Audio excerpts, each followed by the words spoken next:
harga barang dijangka stabil awal tahun depan.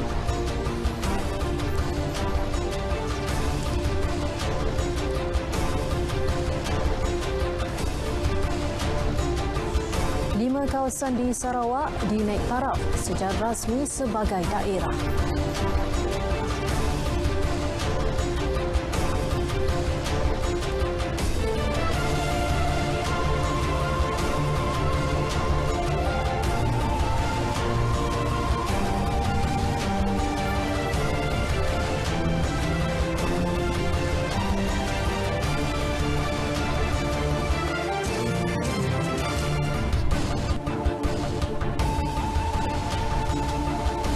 Assalamualaikum dan selamat petang. Saya Nur Zamri.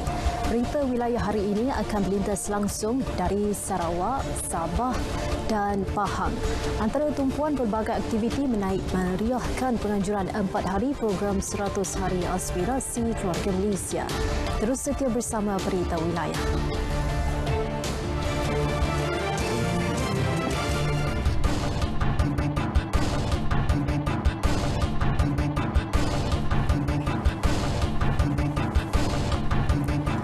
Harga barang yang meningkat kini dijangka kembali stabil awal tahun depan selepas lebih banyak negara mula membuka sektor ekonomi masing-masing.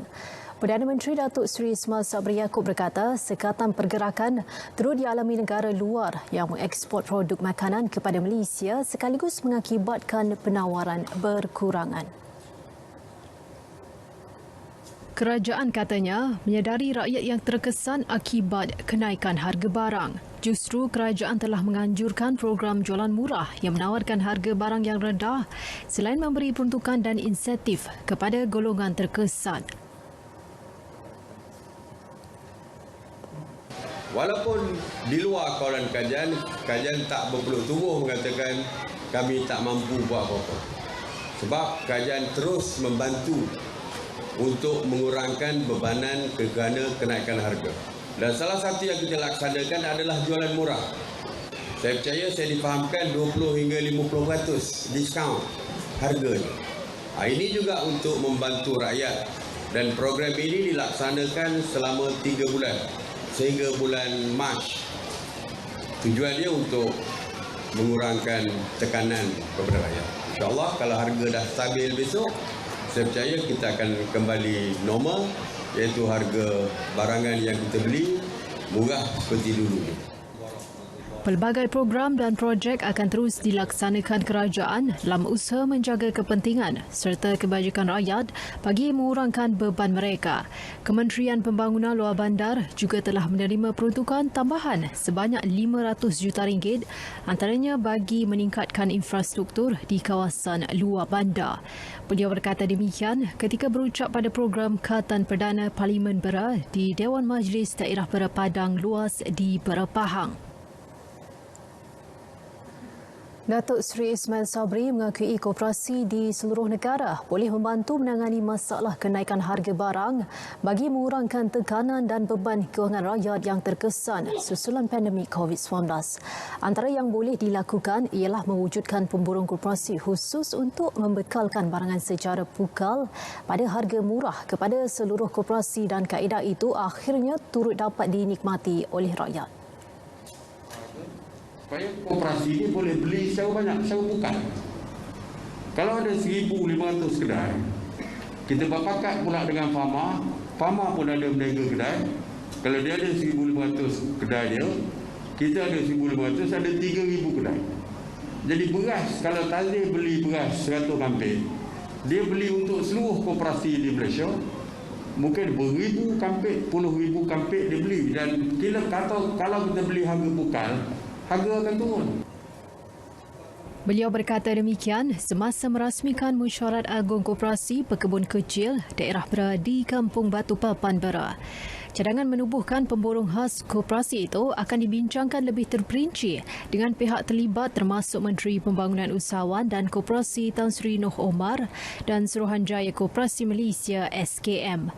Setakat ini difahamkan terdapat 1,500 koperasi di seluruh negara yang dapat memudahkan rakyat mendapatkan barangan keperluan asas pada harga murah dan ia antara sumbangan koperasi untuk bersama-sama kerajaan dalam menangani isu kenaikan harga barang.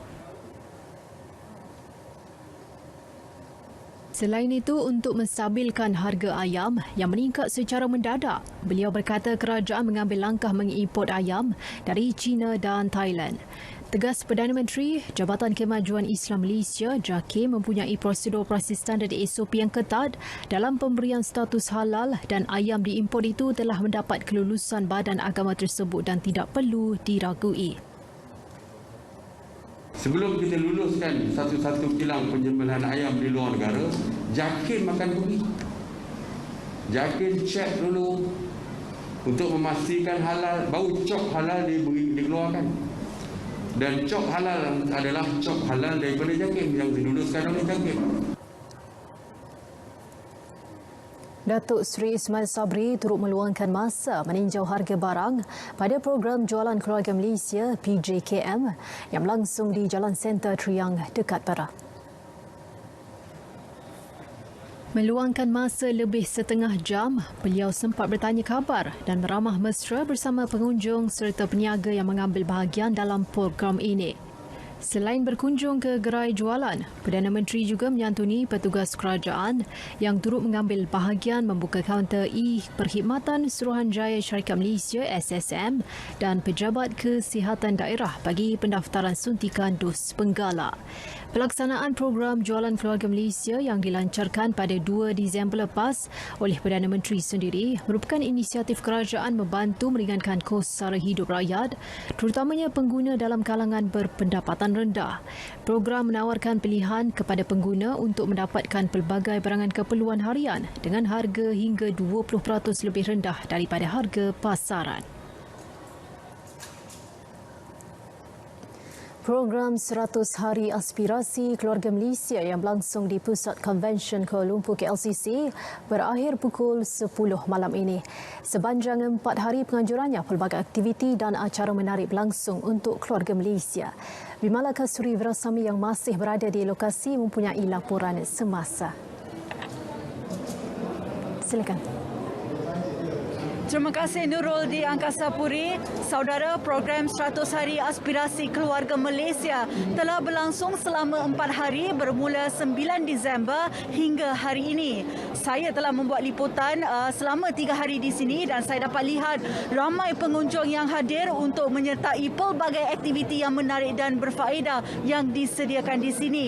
Saudara, sasaran awal pengunjung adalah 20,000 orang namun telah meningkat 3 kali ganda dan pengunjung di sini juga terlalu teruja untuk menyertai aktiviti-aktiviti ini. Saudara, antara aktiviti yang menarik minat pengunjung adalah Karnival Kerjaya, Jom Masuk IPT, pertandingan e-sports, sukan rakyat dan juga diskaun saman. Untuk pengetahuan saudara, tempoh pembayaran saman dilanjutkan JPJ sehingga Rabu depan.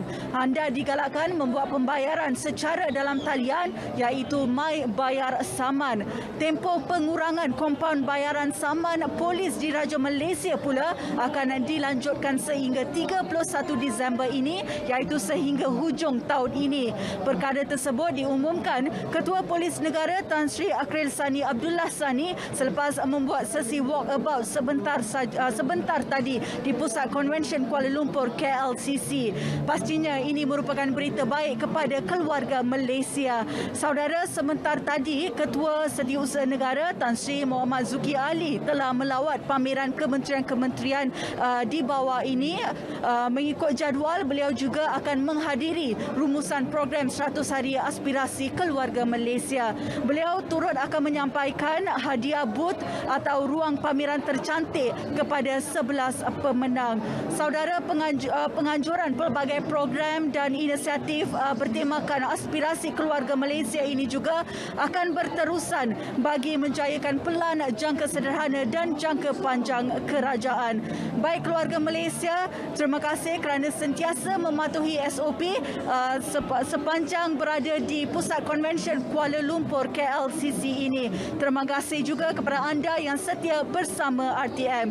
Yang sahih di berita RTM, lindung diri, lindung keluarga kita, keluarga Malaysia. Kita kembali ke Angkasa Puri bersama Nurul. Terima kasih Vimala di atas perkembangan itu. Seterusnya kita langsung ke Sarawak bersama Buma Win dengan fokus gedung antara 5 kawasan di negeri itu dinaik taraf sebagai daerah. Silakan Buma.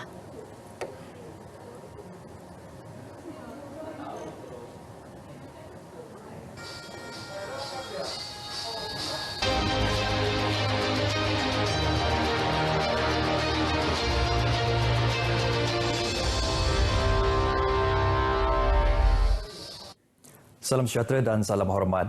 5 kawasan di Sarawak termasuk gedung dinaik taraf secara rasmi sebagai daerah pada 28 Oktober lepas. Ketua Menteri Tan Sri Abang Johari Tonopeng ketika menyempurnakan majlis berkenaan berkata 4 kawasan lain termasuk Siburan di bahagian Serian, Sebuyau di bahagian Samarahan serta Lingga dan Pantuk di bahagian Sri Aman.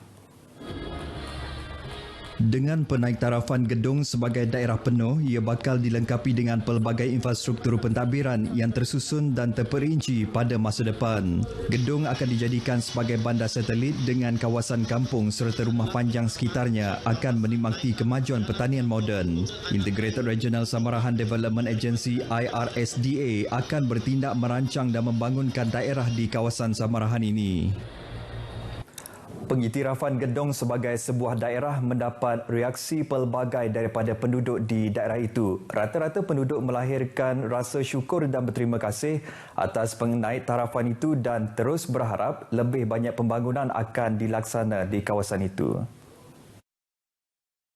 Gedung akan menjadi pusat penyelidikan yang berteraskan hasil biodiversiti kerana adanya institusi pendidikan tinggi berdekatan di Samarahan. Kawasan luar bandar akan diubah menjadi satu kawasan yang moden mempamerkan keindahan budaya rakyat Sarawak. Bila gedung dah jadi pejabat daerah, kita berharap dan saya selaku wakil penghulu supaya banyak lagi jabatan-jabatan yang akan ada di apabila diiktiraf sebagai pejabat daerah. Jadi kita rasa bangga juga lah kerana banyak lagi yang diperlukan seperti pelajaran, internet dan naik taraf bermacam-macam. Kami rasa amat bersyukur kerana gedung dah dinaik ke pada daerah. Kerana lama dah kami tunggu gedung untuk jadi daerah. Jadi kerana itu gedung jadi daerah untuk memudahkan lagi pembangunan yang ada di kawasan itu lah. Amat saya gedung dah diangkat sebagai daerah. Jadi saya harap masa depan gedung itu akan bertambah lagi. Bagi warga pendidik sini sangat memerlukan dan mengharapkan bantuan daripada pihak kerajaan iaitu untuk menaikkan lagi potensi dan juga martabat pendidikan terutama khasnya untuk warga pendidik yang dalam daerah gedung untuk maju dan cemerlang di masa akan datang. Tumpuan turut diberikan terhadap pembangunan jalan luar bandar termasuk jalan pesisir, sektor ekonomi, pertanian dan pelancongan yang ada di kawasan Gedong, Simunjan dan sekitarnya. Baik, sementara itu, 2 lagi bandar baru satelit bakal dibangunkan bagi merancangkan ekonomi dan pembangunan di kawasan Dewan Undangan Negeri Senadin. Perancangan meliputi tempoh 5 tahun akan datang itu melibatkan Miri Bas Sentral dan Vista Perdana. Laporannya bersama wartawan Catherine Igang.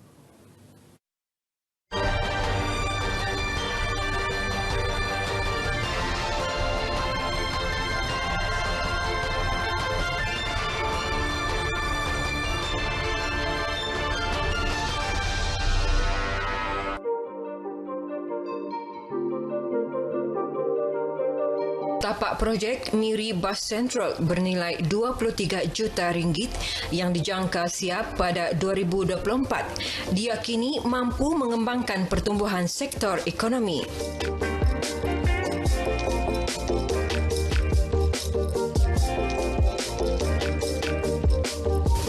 Ini termasuk Desa Senadin, Tudan, Permai Jaya dan Mos Jaya yang bertukar wajah daripada kawasan semak dan hutan kepada pusat komersial, pendidikan, perindustrian dan perumahan mampu milik. Lepas 25 tahun ini, kita boleh melihat pembangunan yang berterusan tiap-tiap tahun. Pembangunan di sini telah dilaksanakan dengan begitu cepatnya, dan hingga hari ini sudah terdapat 4 buah boleh dikatakan bandar satelit. Misalnya di Desa Senadin, di Tudan, di Permai Jaya dan juga di Mos Jaya. Pembangunan dilaksana demi keselesaan dan kesejahteraan penduduk Senadin dan Miri keseluruhannya. Untuk tempoh 5 tahun akan datang, kawasan di Senadin ini khususnya pembangunan lagi 2 bandar baru satelit, khususnya di Miri Bus Central dan juga di kawasan perumahan Vista Perdana. Dengan lokasinya yang berdekatan dengan hospital dan juga lapangan terbang Miri, ia akan menjadi tumpuan kepada penduduk di kawasan ini yang akan memberi impak yang baik kepada sosioekonomi kepada penduduk di Bandaraya Miri. Kemudahan kediaman selesa juga antara agenda utama untuk penduduk setempat. Ini kerana ramai berhijrah dari luar bandar, pedalaman dan daerah lain untuk menetap di Bandaraya Miri sekaligus menyokong sasaran sifar setinggan menjelang 2025. Projek kecil luar bandar yang meliputi pelbagai kemudahan rekreasi di kawasan perumahan turut dibangunkan sebagai galakan untuk mengamalkan gaya hidup sehat. Pembinaan perumahan mampu milik di Vista Perdana dan Tudan Desaras berupaya membantu penduduk yang tidak memiliki rumah untuk tinggal di kediaman selesa. Kepadatan penduduk di kawasan Senadin kini mencecah lebih 200,000 orang. Okey, bagi pandangan kami yang untuk masa itu di mana pembangunan yang dibuat kini ia dapat membantu untuk membangunkan ekonomi lah. Salah satunya kami punya restoran sendiri dengan pembangunan yang ada kini itu ia membantu untuk kami meningkatkan ekonomi lah. Especially untuk kita tidak perlu lagi pergi jauh, nak pergi ke bandar sana, kita just dekat-dekat dengan rumah. Dan saya rasa mungkin memberi banyak peluang pekerjaan kepada penduduk setempat juga. It's good. Now they can more masuk sini area agak and ekonomi tambah macam ini saja. Usah politikkan semua perkara. Itu penegasan Menteri Komunikasi dan Multimedia Tan Sri Anwar Musa mengulas mengenai program seperti Pelan Jalinan Digital Negara Jendela di Sarawak ketika ini. Katanya jendela telah dilancarkan tahun lepas dan ia melibatkan seluruh negara. Sarawak, kalau diperhatikan pembangunan di Sarawak termasuk oleh Kerajaan Negeri Sarawak tidak berorientasikan pilihan. Saya dah 4 portfolio dalam kabinet. Saya dah lama memerhatikan cara perjalanan pentadbiran Kerajaan Negeri Sarawak. Kerajaan Negeri Sarawak mempunyai perancangan yang cukup sistematik. Ada pilihan raya, tak ada pilihan raya. Negeri Sarawak ini being blessed by good leadership. Tan Sri Anwar berkata demikian selepas mengadakan lawatan ke pusat operasi bernama Sempena PRU DUN ke-12 di Kuching. Beliau yang dalam lawatan kerja ke negeri ini kemudian ke sesi sembang Warung Saya Digital dan Komuniti Keluarga Malaysia dan penyampaian hadiah program Kita Pandai Belagu Anjuran Jabatan Penerangan Negeri di Setakan. Dalam ucapan di sesi tersebut, beliau menyatakan pusat internet desa akan diubah menjadi pusat dagangan digital dalam usaha memperkasa kesedaran digital kalangan rakyat. Kompleks kluster Koko Malaysia di Kota Samarahan diyakini berupaya mengubah arus industri koko negara. Menteri Perusahaan, Peladangan dan Komuniti Datuk Zuraida Kamarudin berkata, pembukaan kompleks bernilai 4.6 juta ringgit itu memainkan peranan lengkap bagi kajian penghasilan coklat yang enak. Kompleks berkonsepkan dari ladang ke meja itu akan merangkumi proses dari tanaman, tuaian, kajian dan penghasilan produk hiliran. Jelas Datuk Zuraida, kompleks terbabit juga akan meningkatkan kemampuan sektor pelancongan gastronomi negeri Sarawak dengan adanya produk manisan. Apa Pembukaan semula pasar tani hujung minggu Limbang memberi impak positif kepada peniaga di daerah tersebut. Rata-rata peniaga yang ditemui menyambut baik perkembangan itu demi kelangsungan hidup mereka. Pembukaan semula pasar tani ini turut mematuhi prosedur operasi standard SOP baik dalam kalangan peniaga maupun pengunjung. Beberapa bulan kami sudah terputus untuk berniaga, jadi apabila telah dikeluarkan notis untuk kami berniaga semula, syukur Alhamdulillah, kerana sekurang-kurangnya boleh menampung perbelanjaan pendapatan kami lah sebagai peniaga. Saya bersyukurlah buka tamu pasar tani ini kan. Inilah mata pencarian kami untuk peniaga. Dan terima kasihlah pada kerjaan yang memberi kami peluang untuk meniaga untuk pasar tani.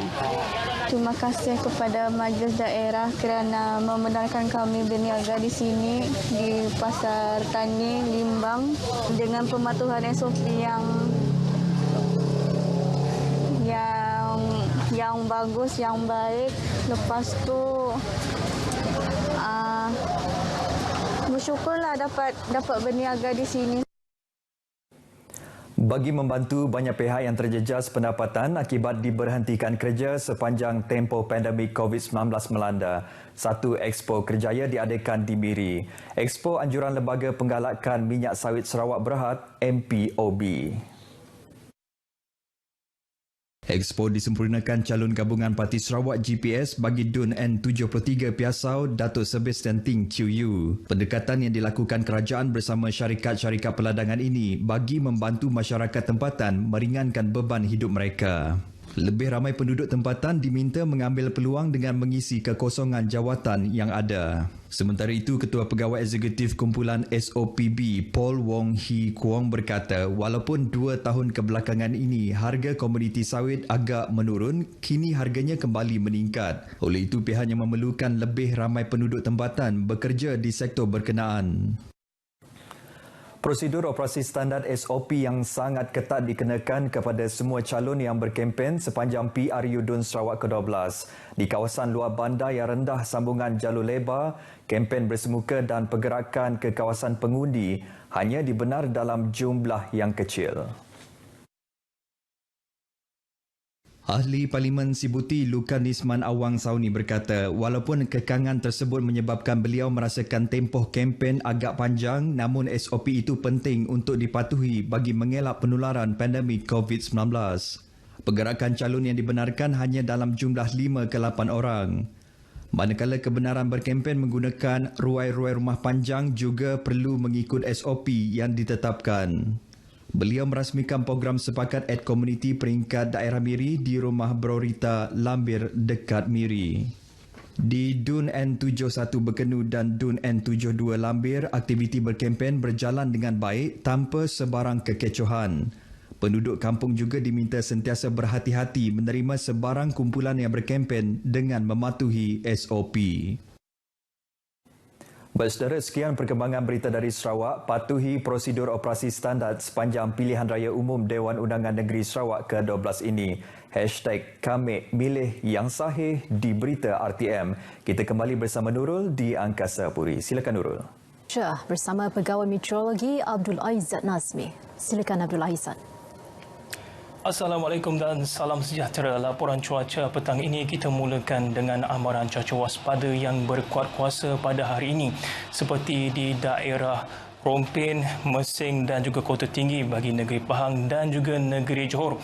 Amaran cuaca waspada ini berkuat kuasa sehingga 14 Disember ini.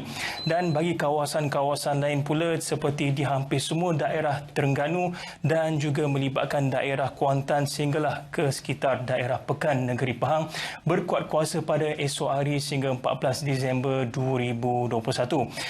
Dinasihatkan bagi penduduk di sekitar amaran cuaca waspada ini sentiasa mengambil cakna benar terhadap amaran yang Met Malaysia keluarkan dan menjauhi kawasan pantai. Bagi amaran angin kencang dan juga laut bergelora kategori pertama, kedua dan juga ketiga jelas menunjukkan keadaan sekarang bukan masa sesuai bagi mereka ingin turun ke laut kerana masih lagi berbahaya ke atas semua aktiviti melibatkan bot-bot kecil, suka laut, perkapalan, pantai dan juga perkhidmatan feri.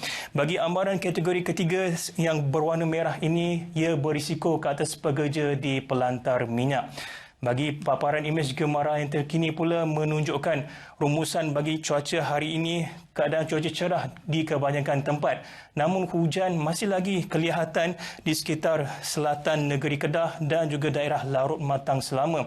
Termasuklah di sekitar Jajahan Gomusang di pedalaman negeri Terengganu, termasuklah di daerah Lipis negeri Pahang. Dan Met Malaysia menjangkakan keadaan ini hanyalah sementara sekitar dalam tempoh 1 hingga 2 jam sahaja. Kita beralih ke negeri Sabah dan juga Sarawak pula kelihatan ribut petir lebih aktif berlaku di sekitar bahagian-bahagian negeri Sarawak. Namun keadaan yang berbeza di negeri Sabah bahawa masa ini hujan di satu tempat lebih menumpuk di sekitar pedalaman, Sandakan dan juga bahagian Tawau negeri berkenaan. Bagi ramalan cuaca malam ini, Met Malaysia menjangkakan hujan berserta ribut petir di satu tempat masih lagi berpotensi untuk berlaku di sekitar selatan negeri Perak, Lembah Kelang dan juga sekitar Raub Bentong negeri Pahang dan juga tidak lupa juga melibatkan di sekitar Johor Timur. Dan keadaan yang berbeza khususnya bagi negeri Sabah dan juga Sarawak, ia akan kekal lembap sehingga ke tengah malam hari ini. Sekian dahulu laporan cuaca buat petang ini. Dapatkan informasi cuaca di laman sesawang dan juga media sosial kami. Saya Abdul Aizat. Assalamualaikum.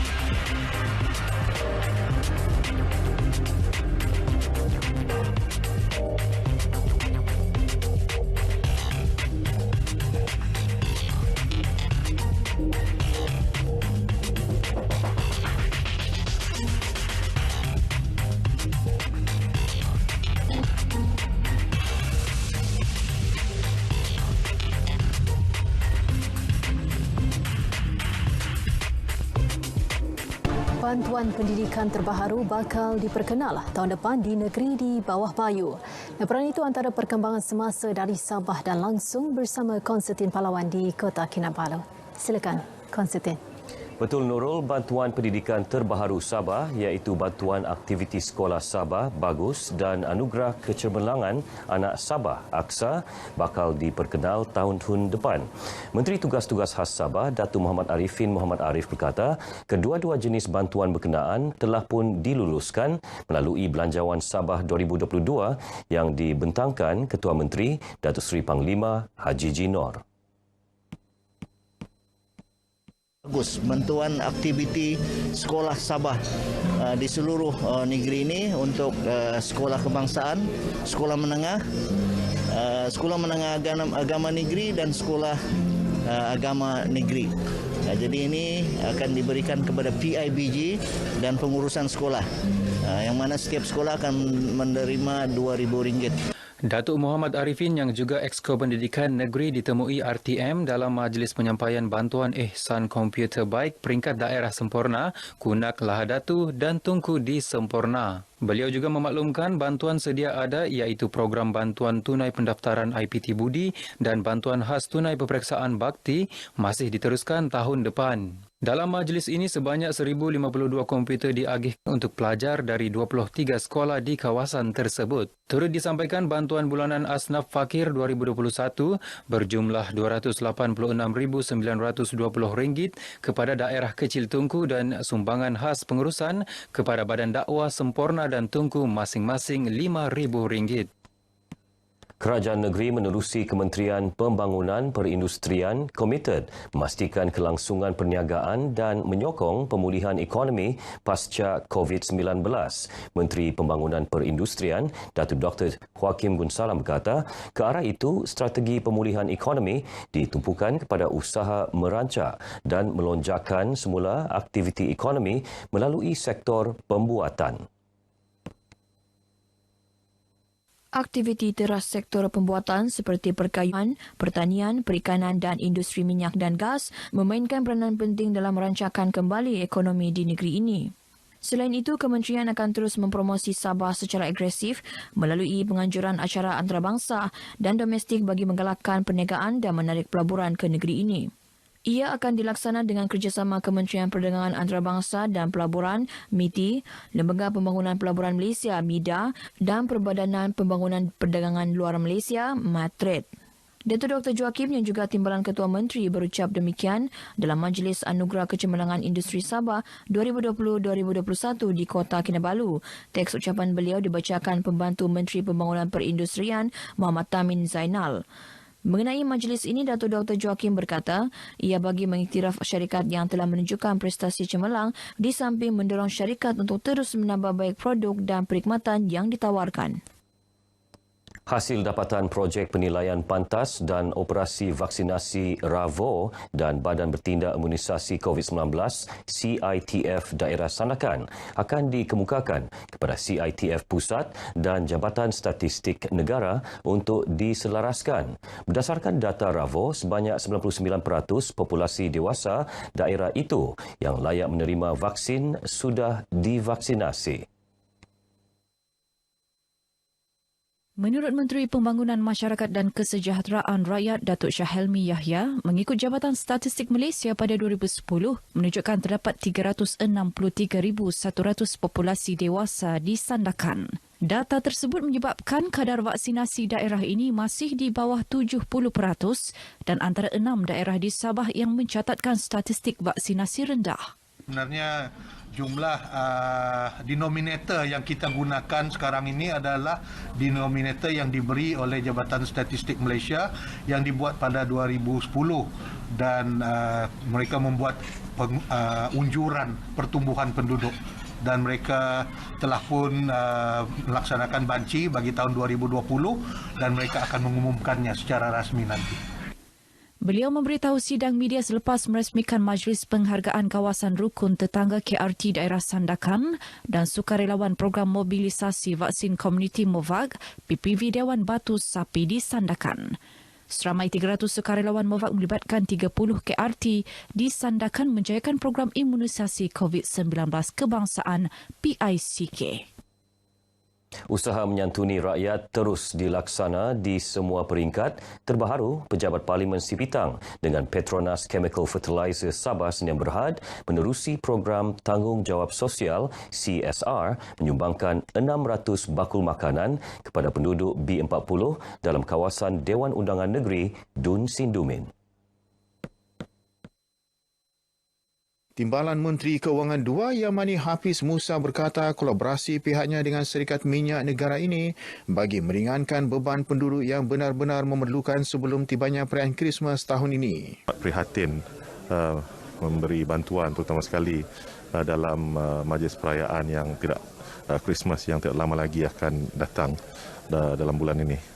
Beliau yang juga Ahli Parlimen Sipitang berkata demikian kepada RTM sempena program Ahli Parlimen Sipitang bersama pemimpin-pemimpin gereja serta penyampaian sumbangan perayaan Krismas dan bakul makanan di Sipitang. Terdahulu, Yamani Hafiz menyampaikan sumbangan wang tunai kepada 38 pelajar dalam kawasan Dun Sindumin yang melanjutkan pengajian ke Institut Pengajian Tinggi IPT Awam dan Swasta di Masjid Sahabat Sindumin.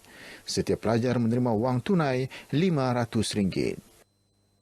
Persatuan Veteran Angkatan Tentera Tidak Berpencen Malaysia PVATTBM Sabah terus memperkasa ahlinya dengan mengasah kemahiran mereka agar boleh digunakan untuk menambah sumber pendapatan. Sehubungan itu yang dipertuanya, Datuk Zaman Bayang berkata, pelbagai kursus kemahiran dirancang di bawah Jabatan Pembangunan Sumber Manusia JPSM Sabah serta Kementerian Sains, Teknologi dan Inovasi KSTI Sabah untuk meningkatkan kemahiran ahli.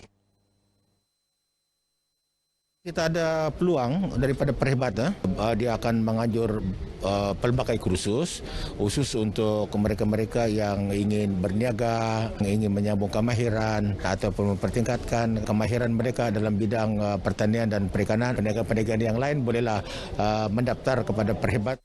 Beliau berkata demikian ketika ditemui RTM di Kota Kinabalu.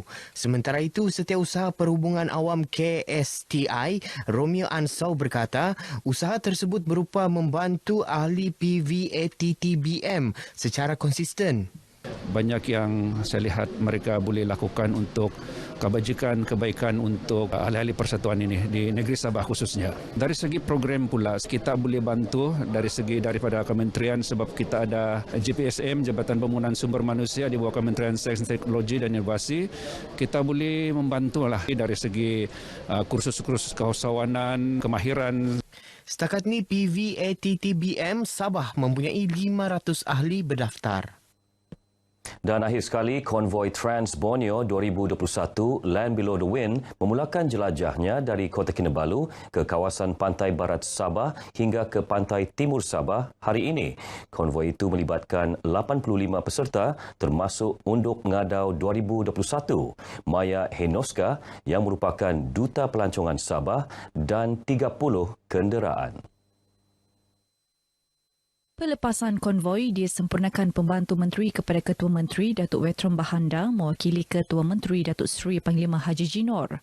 Menurut penganjur Anwar Ghani, jelajah yang dijangka mengambil masa selama 8 hari bertujuan memulihkan industri pelancongan negeri melalui promosi budaya, masakan, alam semula jadi, sejarah, warisan dan pengembaraan. Acara ini dischedule untuk lama 8 hari. Jadi dalam 8 hari itu kita akan menunjukkan semua yang konsep-konsep di bawah Chan yang saya bagi tahu tadilah. Satu lagi di bawah culture kebudayaan, kita akan membawa Unduk Ngadau untuk mengikuti ini event sebab beliau adalah representasi untuk budaya kan. Program ini turut mendapat sokongan pelbagai pihak termasuk Persatuan Pacuan 4 Roda Malaysia, Kementerian Pelancongan, Kebudayaan dan Alam Sekitar Sabah dan Lembaga Pelancongan Sabah. Daripada peringkat kebangsaan ini kita turun, kita bagi sedikit tajaan, kita support Persatuan Negeri Sabah 4x4 dan juga kita support Trans Borneo. Yang penting sekarang ni kita nak satukan semua persatuan-persatuan negeri dan juga semua kelab-kelab di bawah persatuan-persatuan negeri. Sekian paparan dari Negeri di Bawah Bayu bersama saya Konstantin Palawan. Untuk lebih banyak perkembangan semasa di tanah air, terus saja bersama Nurul. Silakan. Kesihatan Negeri JKN Kedah menghantar sampel burung hijrah ke Mahkamah Institut Penyelidikan Perubatan IMR bagi mengenal pasti punca jangkitan penyakit Japanese Encephalitis JE yang telah meranggut 3 nyawa tahun ini. Esko Kesihatan dan Kerajaan Tempatan Negeri Datuk Dr. Muhammad Hayati Uthman memaklumkan sampel tersebut dihantar untuk mengenal pasti sama ada ia berpunca daripada burung tersebut atau sebaliknya. Untuk ditelitilah, kita jangka kemungkinan puncanya daripada situ, tetapi keputusannya belum balik lagi. Dan kita dah hantar ke MR untuk kaji apa punca yang menyebabkan berlakunya kes AJE. Sebenarnya dah ada 3 kematian, ada 3 kematian. Yang Alok Start tu 2 tu meninggal, yang di Pendang tu bulan Oktober juga meninggal. Keputusan bagi sampel tersebut akan diperolehi sedikit masa lagi. Jabatan Kesihatan Negeri JKN sebelum ini melaksanakan aktiviti kawalan serta-merta selain melakukan pengesanan kes secara aktif ACD di sekitar kawasan terlibat. Virus JE biasanya menjadikan babi atau monyet sebagai perumah sebelum disebarkan nyamuk Culex. Kematian yang melibatkan individu dewasa dikesan November lalu berlaku di Jalan Pegawai dan Jalan Tanjung Bendahara. Beliau menyatakan demikian selepas perasmian gotong royong perdana pasca banjir daerah Baling 2021 di Kupang, Baling Kedah. Polis kontingen Perlis merekodkan kutipan kompaun mencecah RM2 juta sempena tawaran diskaun saman trafik yang bermula 1 Disember lepas. Menurut Ketua Polis Perlis Datuk Surina Saad, jumlah itu hasil sambutan orang ramai yang menjelaskan saman dengan pengurangan 50% dan 80% mengikut kategori. Bagi bayaran saman dengan pengurangan sebanyak 50% bermula 1 hingga 5 Disember. Bagi saman dengan pengurangan 50% sebanyak 8,295 saman dibayar dengan kutipan sebanyak RM848,440. Manakala bagi pengurangan 80% bermula 9 Disember hingga semalam pula, 26,105 saman dibayar dengan kutipan kompaun RM1,182,340. Datuk Surina turut memaklumkan berlaku gangguan bagi sistem bayaran saman awal pagi tadi dan kembali pulih pada 11.30 pagi. Beliau turut menyarankan masyarakat untuk mengambil peluang ini bagi menyelesaikan kompaun tertunggak. 30 aduan dan pertanyaan diterima melalui perkhidmatan MyCare COVID-19 yang diwujudkan Jabatan Kemajuan Islam Malaysia JAKIM bermula 1 Jun hingga Khamis lepas. Timbalan Menteri di Jabatan Perdana Menteri Hal Ehwal Agama Datuk Ahmad Marzuq Syari berkata, aduan paling banyak diterima adalah berkaitan urusan pernikahan iaitu 2,590 aduan, perkara berkaitan bantuan dan sumbangan 981, kaunseling keluarga 275, kaunseling peribadi 170, urusan cerai 82, rawatan Islam 18 dan lain-lain 114.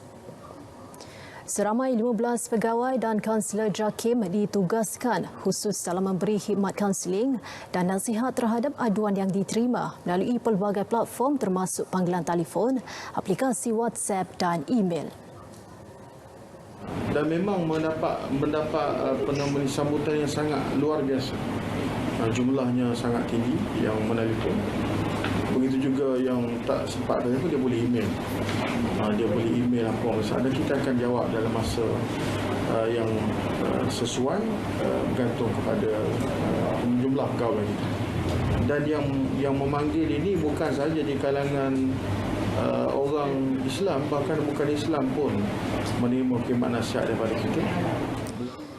Inisiatif perkhidmatan MyCare COVID-19 menunjukkan kerajaan memandang serius permasalahan dan isu sosial dalam kalangan rakyat ekoran penularan pandemik yang membawa kepada pelaksanaan Perintah Kawalan Pergerakan PKP.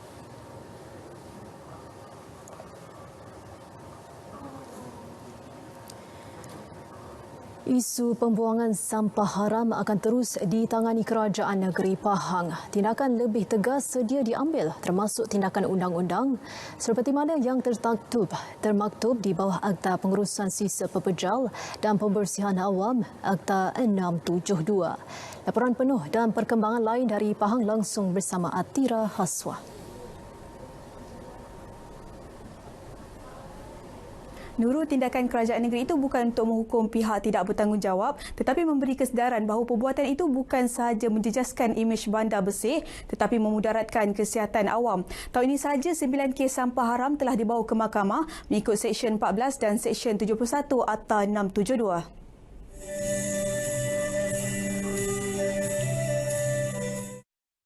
Dari jumlah itu, 7 kes telah dijatuhkan hukuman oleh Mahkamah Seksyen Kuantan melibatkan denda berjumlah RM100,000.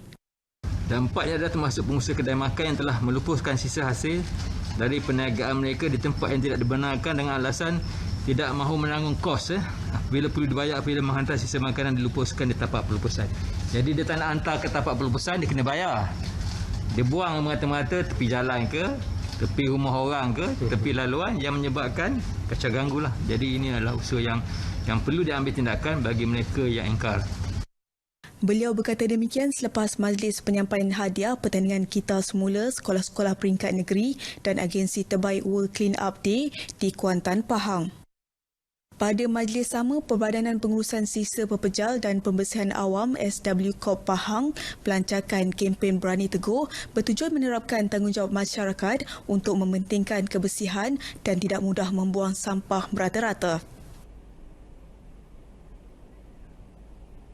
Jarak 30 kubur tanah perkuburan Islam Ganjong Hulu Pekan dari tebing Sungai Pahang hanya berbaki sekitar 2 meter sahaja. Penduduk mendakwa lokasi itu kini berdepan ancaman hakisan tebing sungai yang serius.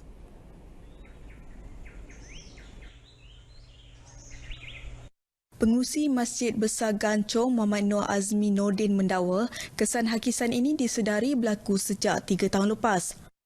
Jarak asal perkuburan dari tebing sungai ialah kira-kira 10 meter tetapi semakin terhakis, ekoran kerap berlaku banjir.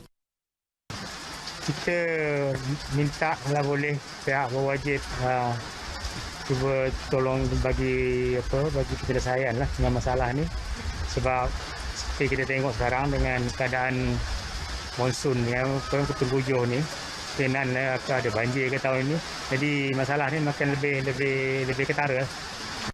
Sementara itu, Muhammad Hamdan Abdul Rahim pula mendakwa perkara ini telah berlaku sejak beberapa tahun lepas disebabkan air pasang dan hujan lebat. Alternatif alih lah, edah lain tak ada rasanya.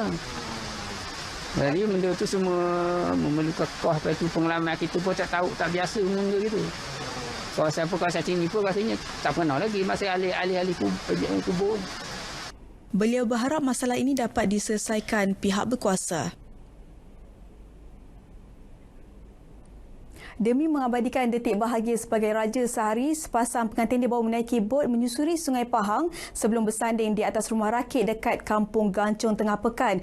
Faizwan Abdul Ghani, 26 tahun dan pasangan Nora Amira Muhammad Sofi, 23 tahun memilih persandingan unik itu kerana teruja dengan pemandangan indah belatakan Sungai Pahang.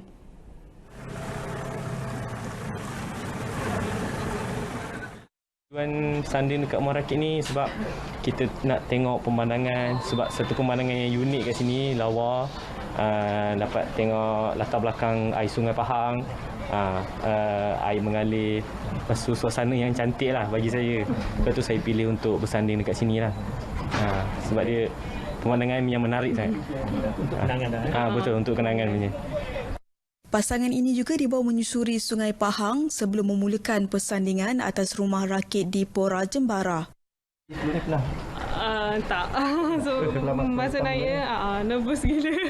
Dah dengan air besar macam tu. So, agak gemetar lah. Kalau boleh nak pusing satu ni.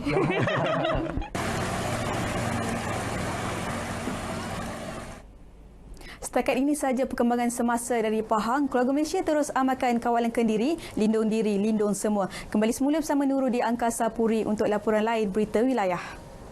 Perkembangan banjir di Johor. Pusat Pembinaan Sementara PPS, Pusat Latihan Pemimpin Muda, Pulau PEM, Batu Pahat ditutup sepenuhnya 2 petang tadi selepas seminggu beroperasi. PPS ini menempatkan 24 penduduk terjejas daripada 4 keluarga. Esko Kesihatan dan Alam Sekitar Arvidianandan memaklumkan PPS dibuka selepas kawasan kampung Sungai Keluang Laut dinaiki air berikutan banjir kilat. Angkatan Pertahanan Awam, Jabatan Bomba dan Penyelamat, Polis dan Jabatan Kebajikan Masyarakat antara agensi terlibat. Penempatan semula pekerjaan di bawah program Penjana Kerjaya 3.0 di Johor bermula 15 Julai hingga Disember ini membolehkan 7,545 individu memperoleh pekerjaan. Program berkenaan membantu kumpulan yang hilang pekerjaan akibat pandemik. Pertubuhan Keselamatan Sosial Perkeso Johor merekodkan 4,678 individu hilang pekerjaan sepanjang tahun lepas. Perkeso juga turut melaksanakan temuduga kerja dalam talian antara pemain industri dan pemohon pekerjaan bagi padanan kekosongan jawatan. Kita maklum, COVID-19 ramai yang hilang pekerjaan. So bermacam-macam kaedah kerajaan buat dan melalui beberapa agensi.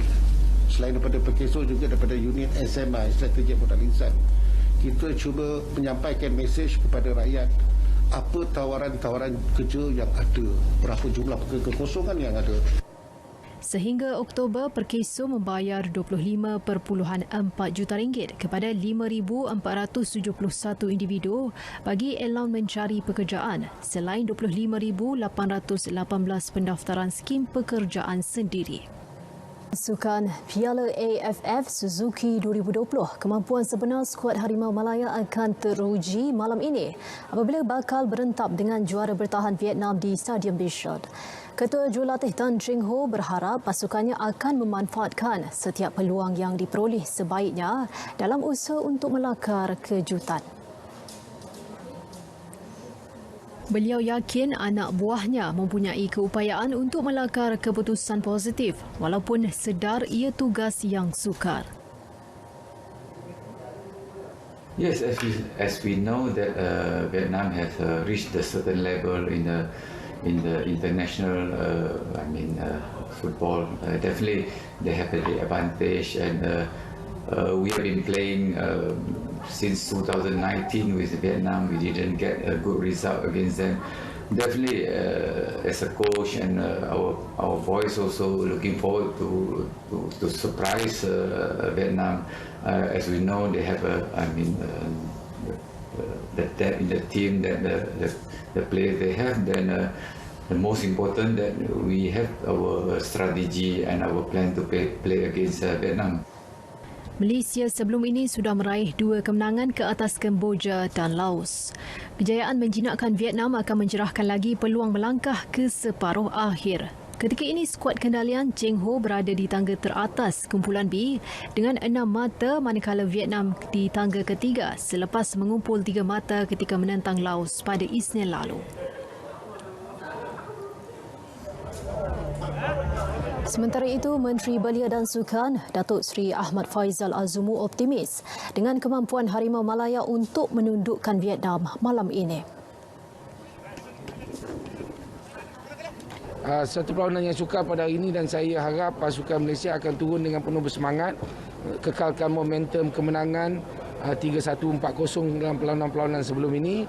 Walaupun kita ada beberapa pemain tidak dapat diturunkan, pemain tonggak juga yang tak dapat diturunkan, tapi saya amat yakin pasukan yang telah disiapkan oleh Coach Tan Cheng Ho nampaknya bersedia untuk mengatasi ataupun sekurang-kurangnya memberi persaingan sengit. Beliau berkata demikian ketika ditemui pada program Kayuh Lasak Syahpadu di Putrajaya hari ini. Setakat ini, Malaysia terpaksa mengenepikan 4 pemain iaitu Akhir Rashid, Quentin Cheng, Faisal Abdul Halim dan penjaga gol Khairul Azhan Khalid selepas disahkan positif COVID-19.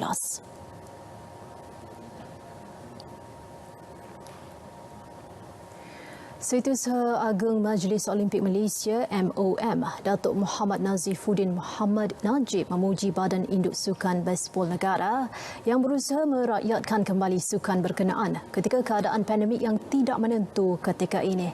Jelas Datuk Nazifuddin, Persekutuan Baseball Malaysia BFM bukan sahaja berusaha menyelesaikan masalah hutang lampau dengan MOM tetapi juga dapat mencari penaja baharu buat pasukan kebangsaan. Jelas beliau, usaha BFM ini wajar dijadikan contoh buat persatuan sukan kebangsaan lain agar berusaha mencari penajaan bagi memastikan sukan mereka tidak terkubur. Ini satu proses untuk baseball dan kita lihat ini langkah positif di mana mereka telah terus menjalankan aktiviti dan akan menyertai banyak pertandingan di luar negara. Oleh itu, Datuk Nazifuddin meletakkan cabaran buat Presiden BFM Zazali Husin agar BFM dapat kembali menjadi ahli gabungan dalam MOM sebelum Sukan SEA Kemboja 2023. Datuk Nazifuddin ditemui selepas menyaksikan Majlis Penajaan Baju Rasmi Pasukan Kebangsaan Wanita BFM bersama Kronos Malaysia. Baik saudara, berita wilayah berakhir di sini. Saksikan bicara naratif khas bersama Menteri Kesihatan Khairy Jamaluddin dengan topik menilai ketegasan KKM 9 malam ini. Keluarga Malaysia terus amal kawalan kendiri, lindung diri, lindung semua. Yang sahih di berita RTM. Saya Nur Samri, Assalamualaikum dan salam hormat.